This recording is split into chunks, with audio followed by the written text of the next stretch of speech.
வணக்கம் சகோதரிகளே. இன்னைக்கு நான் பேச போற விஷயம் பல வீடுகள்ல பெண்கள் மனசுக்குள்ளேயே பூட்டி வச்சிருக்கிற ஒரு வலி.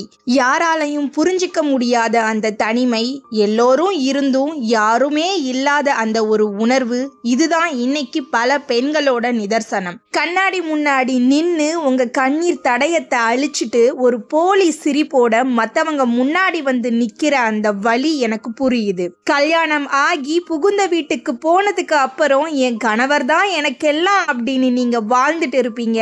அவருக்காக உங்க விருப்பங்கள் எல்லாத்தையும் விட்டு கொடுத்து உங்க கனவுகளை தியாகம் பண்ணிட்டு இருப்பீங்க. உங்க தியாகம் அவருக்கு ஒரு கடமையா மட்டும் தெரியறப்போ உங்க மனசு எவ்வளவு பாரமா இருக்கும்னு எனக்கு தெரியும். ஆனா பல நேரங்கள்ல உங்க கணவர் உங்களை நடத்துற விதம் உங்களுக்கு சின்னதா ஒரு நெருடலை ஏற்படுத்தலாம்.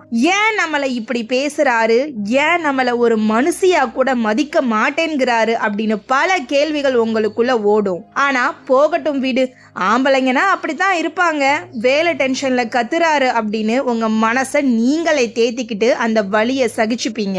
முக்கியமா ஒரு விஷயம், எல்லா ஆண்களும் இப்படித்தான் இருப்பாங்கன்னு நான் சொல்ல வரல சகோதரி.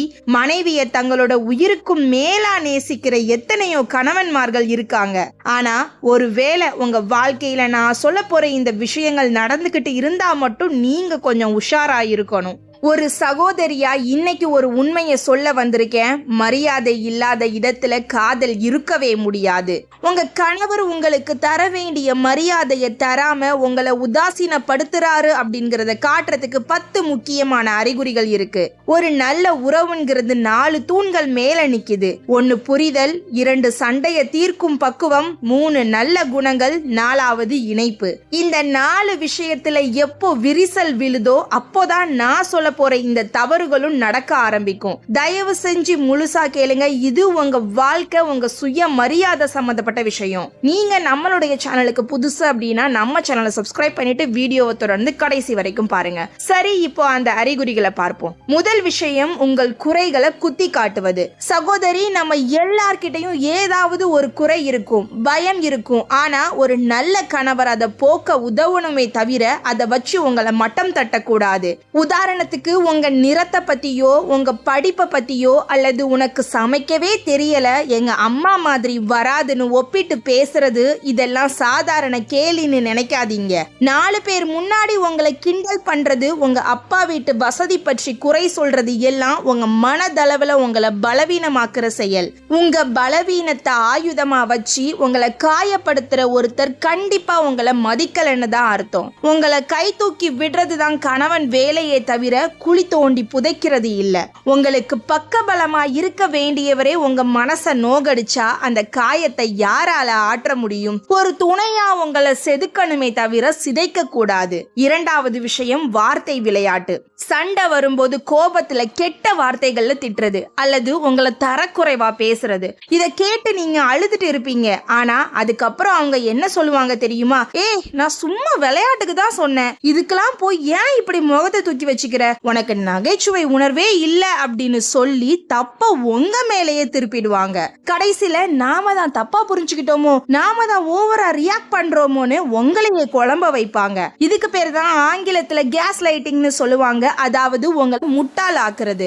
உங்களை தரக்குறைவா பேசுறதுக்கு யாருக்கும் உரிமை இல்ல சகோதரிகளே. அப்படி பேசினதுக்கு அப்புறம் அது தப்பு இல்லைன்னு சாதிக்கிறது மன்னிக்கவே முடியாத துரோகம். உங்க உணர்வுகளையே சந்தேகிக்கும்படி அவர் பேசுறது உங்க மனநலத்தையே பாதிக்கும். நீங்க அழுறது தப்பு இல்ல, உங்களை அழ வைக்கிறது தான் தப்பு. 3வது அறிகுறி, பேச விடாமல் தடுக்கிறது. நீங்க ஆர்வமா ஏதோ ஒன்னு சொல்ல வருவீங்க, உங்களுக்கும் ஒரு கருத்து இருக்கும் தானே, ஆனா அத அவர் காது கொடுத்து கூட கேட்க மாட்டாரு. நீ சும்மா இரு, உனக்கு ஒன்னும் தெரியாது, நான் தான் பேசிட்டு இருக்கேன்ல, நீ ஏன் குறுக்க பேசுற அப்படின்னு அதட்டுறது. இதோட அர்த்தம் என்ன தெரியுமா? உன்னோட கருத்து எனக்கு முக்கியம் இல்ல, நான் சொல்றத மட்டும் நீ கேட்டா போதுங்கிற திமிர் தான் இது.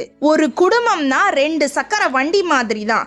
2 பேருக்கும் சம உரிமை இருக்கு. உங்களை பேசவே விடாம எப்பவும் தானே பேசிக்கிட்டு இருக்கிறவரு உங்களை ஒரு மனைவியா பார்க்கல, அவருக்கு கீழே வேலை பார்க்கிற ஒருவரா தான் பார்க்கிறாரு. உங்க குரலுக்கு மதிப்பு இல்லாத வீட்டுல உங்களோட இருப்புக்கே அர்த்தம் இல்லாம போயிடும். உங்க அறிவையும் அனுபவத்தையும் அவர் மதிக்க கத்துக்கணும். 4வது, அதிகமா கட்டுப்படுத்துவது. காதலுக்கும் சந்தேகத்துக்கும் வித்தியாசம் இருக்கு சகோதரிகளே. யார் யார் கூட போன்ல பேசுற, எதுக்கு ஆன்லைன்ல இருக்க, உங்க அம்மா வீட்டுக்கு அடிக்கடி போக கூடாது, பக்கத்து வீட்டுல பேசாத அப்படின்னு சின்ன சின்ன விஷயத்துக்கு கூட சந்தேகப்படுறது அல்லது தடை போடுறது. சில பேர் உங்க போனை வாங்கி மெசேஜ் எல்லாம் செக் பண்ணுவாங்க. கேட்டா எனக்கு உன் மேல பாசம் அதிகம்னு சொல்லுவாங்க. இல்ல, இது பாசம் இல்ல, இது நோய். நம்பிக்கை இல்லாத இடத்துல மரியாதை இருக்காது. நீங்க ஒரு தனி மனுஷி, உங்களுக்கும் சொந்த விருப்பு வெறுப்புகள் இருக்கு. அதை மதிக்காத உங்களை ஒரு கூண்டு கிளி மாதிரி வச்சுக்கிறது அன்பு இல்ல, அது ஒரு சிறைச்சாலை. அன்புங்கிறது சுதந்திரம் தரணுமே தவிர சிறைப்பிடிக்க கூடாது. உங்களை சந்தேகப்படுறவரு உங்க மேல அன்பு வச்சிருக்காருன்னு உங்களை நீங்களே ஏமாத்திக்காதீங்க. 5வது விஷயம் ரொம்ப முக்கியம், தன்னிச்சையாக முடிவெடுப்பது. குடும்பத்துல பெரிய பெரிய முடிவுகள் எடுக்கும் போது உங்க கணவர் உங்ககிட்ட ஒரு வார்த்தை கலந்தாலோசிக்கிறாரா? உதாரணத்துக்கு, யாருக்கோ பெரிய தொகை கடன் கொடுக்கிறது, புதுசா வண்டி வாங்குறது, அல்லது உங்க கழுத்துல கிடக்கிற நகையை எடுத்து அடகு வைக்கிறது. இதெல்லாம் உங்ககிட்ட கேட்காமலேயே செஞ்சுட்டு கடைசி நிமிஷத்துல உங்ககிட்ட வந்து நான் இப்படி பண்ணிட்டேன்னு சொன்னா அதுக்கு பேரு மரியாதை இல்ல. பணம் நான் சம்பாதிக்கிறேன், முடிவு நான் தான் எடுப்பேன்னு நினைக்கிற ஆணவம். குடும்பம்னு வந்துட்டா பணம் பொதுவானது சகோதரிகளே. உங்கள் எதிர்காலத்தை பாதிக்கிற எந்த முடிவு எடுத்தாலும் அதுல உங்க சம்மதமும் இருக்கணும். உங்களை ஒரு பொருட்டா மதிக்காதவர் தான் இப்படி செய்வாரு. உங்களை ஒரு பார்ட்னரா கூட மதிக்காம அவரா முடிவெடுக்கிறது உங்க மேல அவருக்கு துளி கூட அக்கறை இல்லைன்னு தான் அர்த்தம். 6வது, உங்களை கண்டுகொள்ளாம இருக்கிறது. உங்களுக்கு உடம்பு சரியில்லை, இல்ல மனசு கஷ்டமா இருக்குன்னு சொன்னா இதெல்லாம் ஒரு பெரிய விஷயமா, எல்லா பொம்பளைங்களும் செய்யறது தானே, ஓவரா சீன் போடாத அப்படின்னு அலட்சியமா சொல்றது. உங்க உணர்வுகளுக்கு மதிப்பு தராத, உங்க கஷ்டத்தை காது கொடுத்து கேட்காத ஒருத்தர் கூட வாழ்றது ரொம்ப கஷ்டம். இது உங்களை தனிமைப்படுத்திடும். உங்க வலி அவருக்கு பெருசா தெரியலனா அங்க அன்பு செத்து போச்சுன்னு தான் அர்த்தம். நீங்க படுற கஷ்டத்தை ஒரு நாடகம்னு அவர் தள்ளுபடி செஞ்சா அங்க அவர் ஒரு கணவரா தோற்று போயிட்டாருன்னு தான் அர்த்தம். உங்க கண்ணீருக்கு மதிப்பு தராத துணையால என்ன பயன்?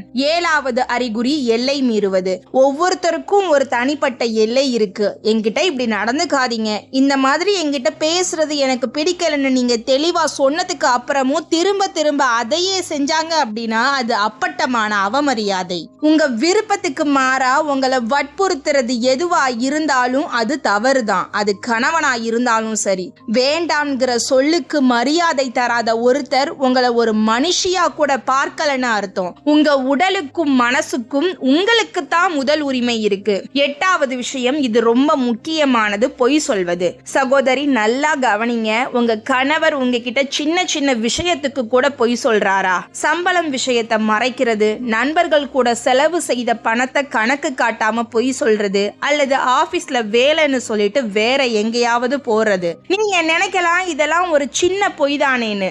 ஆனா சின்ன பொய்யோ பெரிய பொய்யோ பொய் தான். ஒரு கணவன் மனைவிக்குள்ள ஒளிவு மறைவு வந்துட்டாலே அங்க நம்பிக்கை என்கிற கண்ணாடி உடைய ஆரம்பிச்சிடும். சின்ன விஷயத்துக்கே பொய் சொல்லி சமாளிக்கிறவரு நாளைக்கு வாழ்க்கையில பெரிய பிரச்சனை வரும்போது உங்ககிட்ட உண்மையை சொல்லுவாருன்னு என்ன நிச்சயம்? இது உங்களுக்கு செய்யற மிகப்பெரிய துரோகம். உண்மை இல்லாத உறவு ஒரு பலவீனமான அஸ்திவாரம் மாதிரி. உங்களை நம்பாத ஒருத்தர்கிட்ட இருந்து உங்களுக்கு எப்படி மரியாதை கிடைக்கும்? 9வது அறிகுறி, பேசாமல் தவிர்ப்பது. வீட்டுல சண்டை வருதுன்னு வச்சுப்போம். சண்டை முடிஞ்சதும் அந்த பிரச்சனையை பேசி தீர்க்கணுமா இல்லையா? ஆனா உங்க கணவர் என்ன பண்ணுவாரு? முகத்தை திருப்பிக்கிட்டு போயிடுவாரு. சாப்பாடு போட்டு வச்சா சாப்பிட மாட்டாரு. ஒரே வீட்டுக்குள்ள அந்நியர்கள் மாதிரி 2 நாள் 3 நாள், ஏன் சில சமயம் 1 வாரம் கூட பேசாம இருப்பாங்க.